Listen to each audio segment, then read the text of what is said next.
Super. J'aimerais d'abord commencer par remercier tout le monde d'être présent aujourd'hui. Malheureusement, j'aimerais que vous vous donniez tous une bonne main d'applaudissements. Sérieux, il fallait le faire pour être là aujourd'hui, sérieux. Et je vous remercie tous un par un, tous ceux et celles qui sont là aujourd'hui. Je m'attendais peut-être à avoir un peu plus de monde, mais comme vous le voyez, la météo, elle joue pas en notre faveur.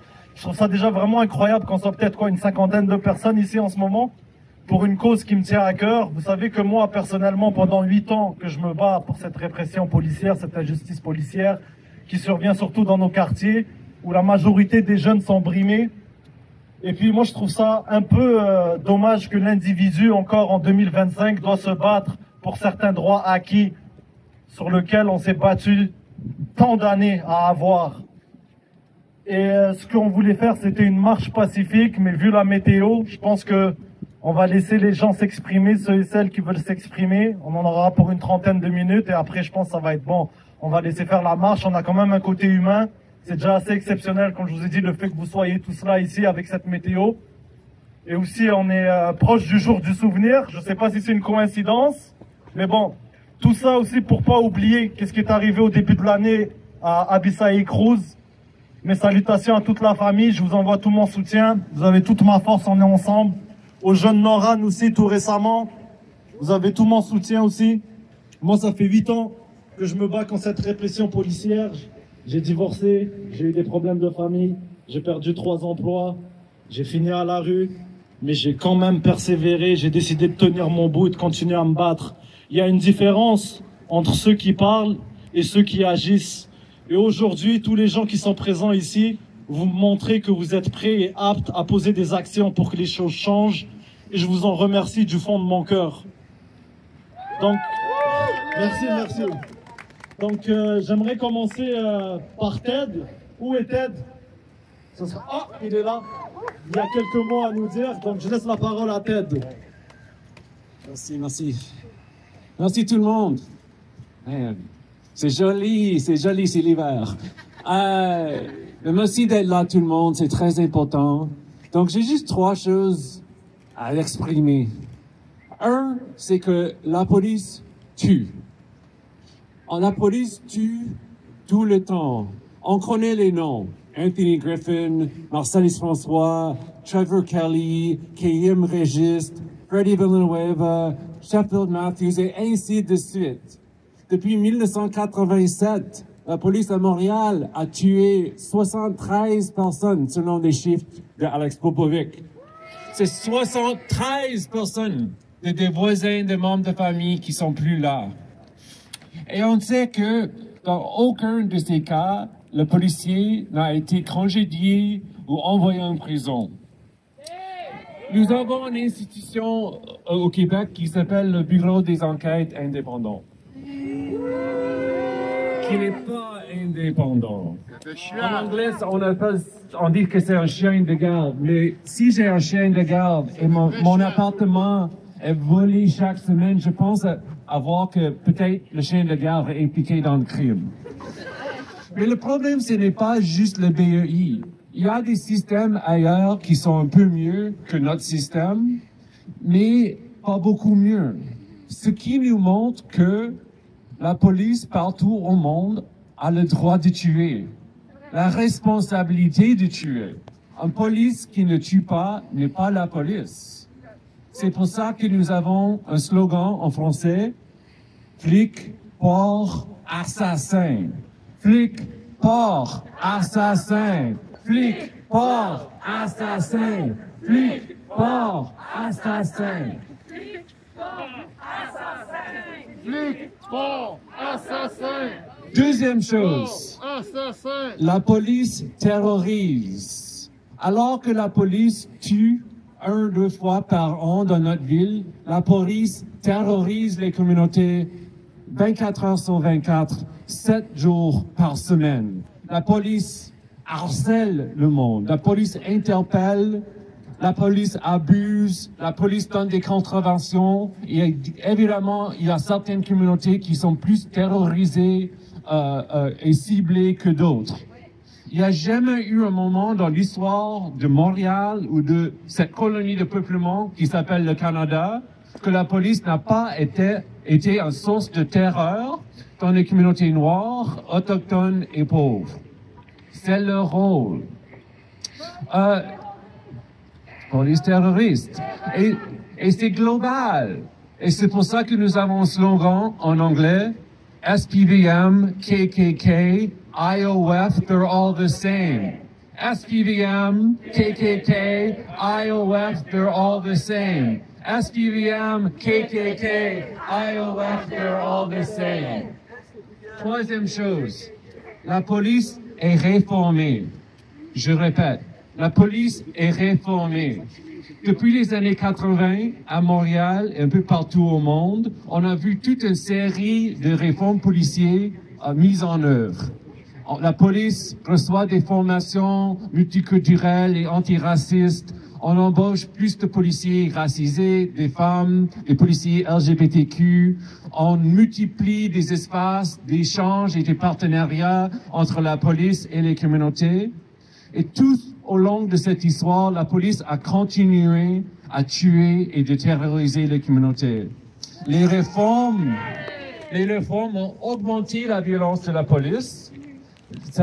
Les réformes ont permis à la police d'entrer dans les espaces communautaires et les partenariats avec la communauté a servi à justifier ce que la police fait. La police peut toujours compter sur les alliés dans la communauté.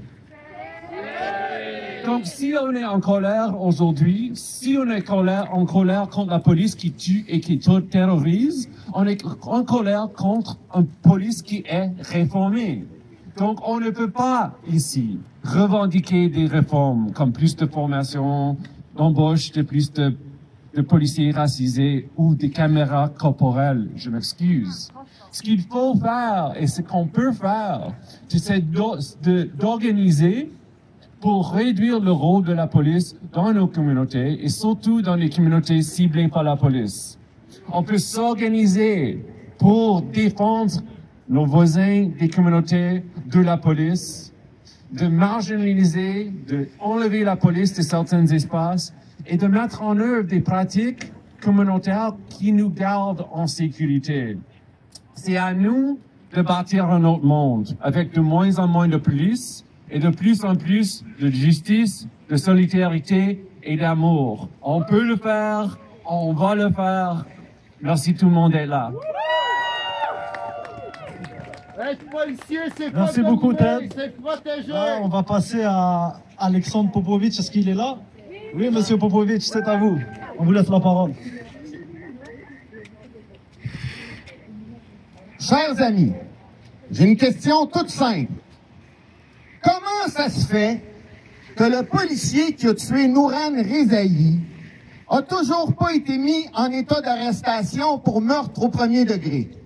Comment ça se fait que personne a passé les menottes à ce policier-là en lui disant ses droits? Comment ça se fait que personne dans les médias mainstream qui se pose cette question-là? Comment ça se fait que cette indéfendable impunité ne fait pas la une des journaux? Et comment ça se fait que le nom du policier qui a tué Nouran est toujours pas connu du public? Comment ça se fait que les journalistes acceptent qu'un tueur d'enfants bénéficie de l'immunité en plus de l'anonymat? Je vais vous dire de quoi, moi. Dans plusieurs villes aux États-Unis, quand il y a un policier qui tue un citoyen, non seulement son nom est rendu public, mais souvent aussi son nombre d'années de service et parfois même son dossier disciplinaire. Comment ça se fait que c'est pas la même affaire ici? Hein? Comment ça se fait?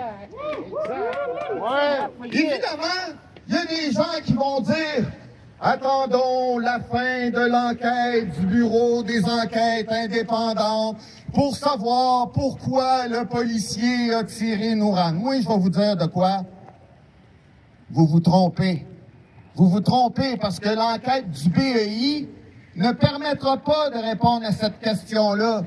La raison est très simple, c'est parce que le lobby policier est allé se battre devant les tribunaux pour obtenir que les policiers qui tuent ou qui blessent gravement un citoyen ne soient plus soumis à l'obligation de donner leur version des faits au BEI. La Cour supérieure et la Cour d'appel du Québec ont décidé que c'était plus important de protéger le droit au silence plutôt que le droit à l'information du public. Le policier qui a tué Nourane, là, il a peut-être déjà tué d'autres citoyens avant, puis on ne le saurait même pas. Mais tu sais, si les policiers, là, ils veulent pas répondre aux questions, ben moi, je vais répondre à leur place, OK? Le policier, là, qui a tué Nourane, là, dans le fond, il s'est dit qu'il avait le pouvoir de le tuer, puis qu'il allait rien qui allait lui arriver. Le policier qui a tué Nourane, il s'est dit, au Québec, on peut tuer n'importe qui, n'importe comment quand on est policier parce qu'on a le système derrière nous autres. Puis peut-être même aussi qu'il s'est dit que au Québec, les policiers ils peuvent même tuer des adolescents. Nourane, il avait 15 ans, mais c'est pas le premier adolescent à avoir été tué par un policier. Je vais vous parler de Brandon Morris, 17 ans, abattu par la Sûreté du Québec à Messine, c'est dans le bout de Maniwaki, dans la nuit du 15 au 16 novembre 2015, par l'agent Frédéric Fortier. Frédéric Fortier, il a décidé d'intercepter la Toyota Corolla conduite par Brandon Morris, pas parce qu'il avait commis une infraction sur la route, juste parce qu'il s'emmerdait durant son corps de travail pour s'occuper. Il s'est dit, quand je vais vérifier ce véhicule-là. Le jeune, il a décidé d'accélérer, il n'a pas immobilisé son véhicule. S'ensuit alors une poursuite policière à haute vitesse sur une distance de 10 km qui s'est terminée dans un chemin forestier. Et lorsque la Toyota s'est immobilisée, l'agent Fortier est sorti de son véhicule, a marché jusqu'à la Toyota, et vous savez ce qu'il a fait? Il a pris sa lampe de poche, puis il a brisé la fenêtre du côté conducteur. Il est aussi fou que ça, ce policier-là. Puis quand Brandon il a vu ça, c'est sûr qu'il a eu peur. Il a embrayé le véhicule. Puis vous savez ce qu'a fait le policier Frédéric Fortier? Il a carrément plongé le haut de son corps dans le véhicule, de sorte qu'il était par-dessus le jeune Brandon Morris lorsqu'il a tiré un coup de feu dans le cou du jeune, causant ainsi une blessure qui pardonne pas. L'agent Frédéric Fortier n'a jamais été inculpé au criminel, ni cité en déontologie, mais il a été sévèrement critiqué par le coroner Malouin lors d'une enquête publique à laquelle j'ai moi-même pu participer en tant que personne intéressée. Je vais vous parler de Riley Fairholm, 17 ans lui aussi, un jeune en crise, dépressif.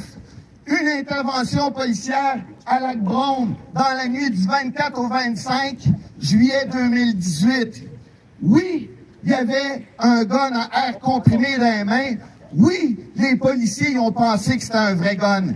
Il y était 6 policiers, puis il y avait le sergent McGovern qui communiquait avec Riley pour lui dire « On est là pour t'aider, drop ton gun ». Ce policier-là, McGovern, a décidé de prendre une approche empathique envers le jeune Riley. Mais vous savez ce qui est arrivé? L'agent Joël Desruisseaux, après 60 secondes, il a décidé, c'est trop long ça, moi je vais y tirer dessus. Il a tiré une balle dans la tête de Riley Fairholm, alors que il menaçait personne. C'était à 1h du matin devant un restaurant désaffecté. Puis évidemment, non seulement Desruisseaux a jamais été accusé de quoi que ce soit, mais en plus de ça, à la Sûreté du Québec, ils ont décidé que c'était le sergent McGovern qui était dans le tort parce qu'il a décidé d'utiliser la désescalade au lieu d'utiliser son pistolet semi-automatique. Puis ils ont décidé que toi, McGovern, tu as besoin de plus de formation. C'est aussi tordu que ça, ce qui se passe dans le monde de la police. Je vais aussi vous parler de David Lacour, 17 ans lui aussi, abattu sur le terrain d'une école secondaire sur l'heure du midi à Sainte-Adèle le 22 janvier 2014. le sergent Éric Deslauriers de la Sûreté du Québec est intervenu pour une histoire de char volé. Puis quand que le jeune David il a décidé de refuser de lui obéir puis de pas se laisser arrêter, il a tiré 2 balles sur lui devant plusieurs adolescents horrifiés. À l'époque, il n'y en avait pas de BEI, c'est le SPVM qui a enquêté là-dessus et au final, le sergent Deslauriers a été inculpé d'homicide involontaire et a été suspendu avec salaire. Et je sais, par l'accès à l'information, que son échelle salariale, c'est 100 000 $ par année.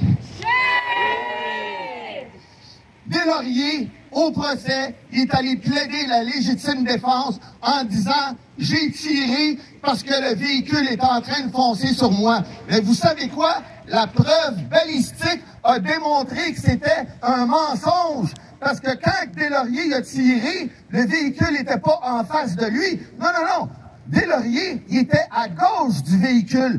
Deslauriers, il voulait juste pas que le jeune se sauve, tout comme Fortier était aussi obsédé à l'idée que la Toyota ne se sauve pas. En septembre 2017, Deslauriers a été déclaré coupable.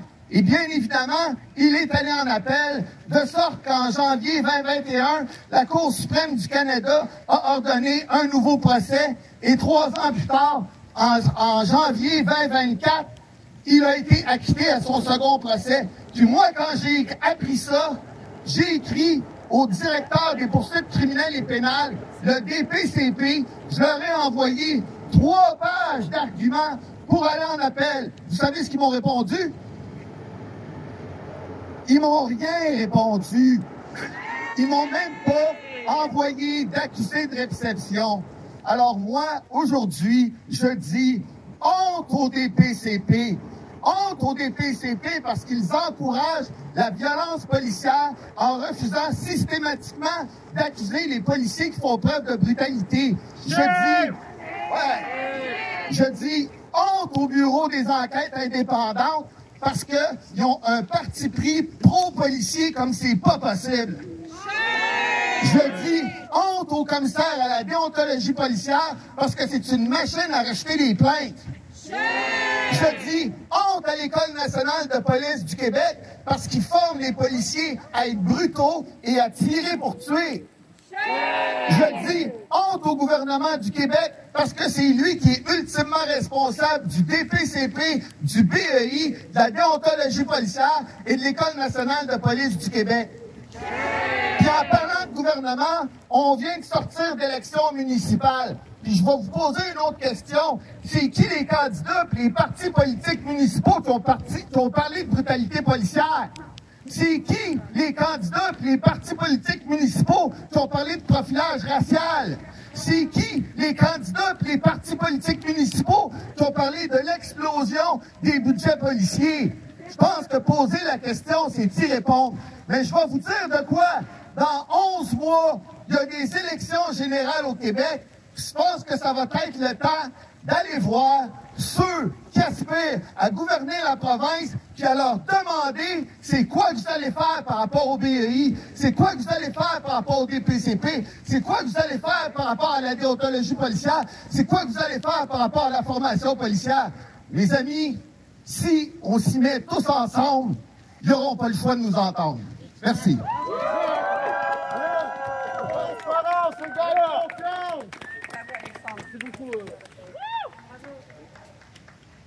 Un, deux, un, deux. Merci beaucoup, Monsieur Popovic. Là, on a un invité très très spécial et ça me fait plaisir de l'avoir parmi nous. C'est l'ami de la sœur, c'est la sœur de l'ami Anoran qui est parmi nous aujourd'hui, qui a fait le déplacement. Je la remercie. Donc je te laisse le micro, c'est à toi la parole. Une bonne main d'applaudissements à tout le monde, s'il vous plaît. Bonjour, on m'entend bien? Oui. Parfait. Ce qu'il faut savoir, c'est que je suis la sœur d'un ami proche à Anoran, paix à son âme. J'avais écrit un texte lors de la vigie qu'il y a eu à Saint-Hubert. C'est un texte, en fait, pour parler des impacts sur la communauté, c'est-à-dire pour dire aussi à quel point ce meurtre de la part du policier touche la famille de Nourane, mais touche toute une communauté, en fait, qui en subit les conséquences en ce moment. Juste pour donner du contexte par rapport au texte, mon frère s'appelle Nourak et c'est un ami de Nourane et leurs deux noms veulent dire lumière dans de langues différentes. Je voudrais commencer en présentant mes sincères sympathies à la famille de Nourane et à ses proches. Je m'exprime aujourd'hui en tant que grande sœur de Nourak, mais aussi grande sœur à tous. Très jeune, j'ai offert à mon frère un livre sur les inégalités destinées aux enfants. Chaque jour, je lui lisais une page.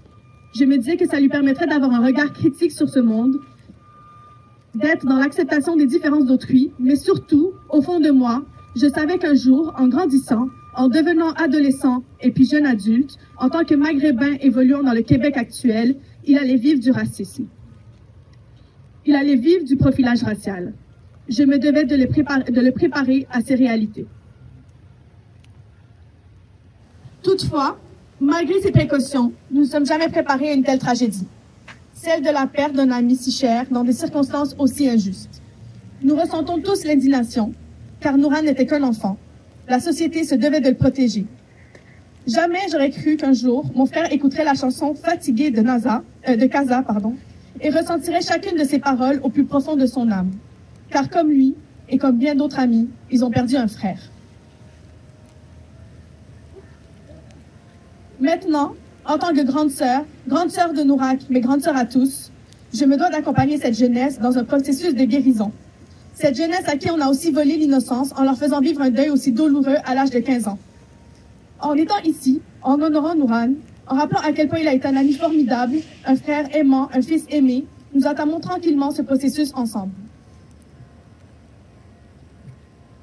En rendant justice à Nourane et en réclamant la vérité sur son histoire, nous permettrons à toute une communauté de jeunes de ne pas sombrer, de garder la tête haute, car leur ami était un jeune garçon digne. J'implore et demande à Dieu d'accorder patience et force à sa mère, son père, son frère, sa sœur, ses oncles, ses cousins et cousines pour traverser cette épreuve. Toutes mes pensées vont envers eux et nous les soutenons corps et âme. Merci encore, très apprécié. Justice pour Nourane! Justice pour Nourane, tout le monde! Justice pour Nourane! Justice pour Nourane! Justice pour Nourane! Merci encore très cher pour ton courage. Jeunesse au pouvoir, ce n'est que le début de grandes choses. Petit à petit, moi j'ai espoir que les choses changent. Ne désespère pas, c'est déjà un bon pas vers le... Tu comprends? Donc là, j'aimerais laisser la parole à Paul de QXM Media. Donc mon cher Paul, c'est à vous monsieur, on vous écoute. Bien le bonsoir tout le monde. La plupart d'entre vous ne me connaissez pas, je suis tout nouveau sur la scène du journalisme indépendant et de l'activisme. Moi, je suis tout à propos de la liberté d'expression, la liberté de presse et s'assurer que nos fonctionnaires, nos élus et nos policiers soient là pour nous offrir un excellent service à la clientèle et surtout de façon transparente et imputable. Et je crois pas que c'est le cas pour beaucoup de cas et vous êtes justement la preuve de ça aujourd'hui qu'il faut que ça change. Le roll-ball se fait sentir à tous les niveaux et je ne prétends pas connaître les différentes douleurs qui ont été faites à plusieurs d'entre vous puisque, regardez-moi là, un vieux Gen X, yeux bleus, j'ai jamais eu de problème avec les policiers toute ma vie. Mais j'ai décidé l'été passé, en 2024, qu'il fallait qu'il se passe quelque chose.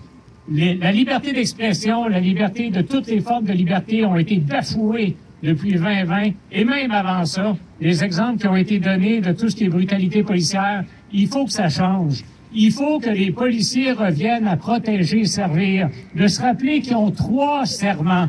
Je vous invite tous en quittant aujourd'hui à aller voir la loi de la police, annexe A, annexe B et annexe D.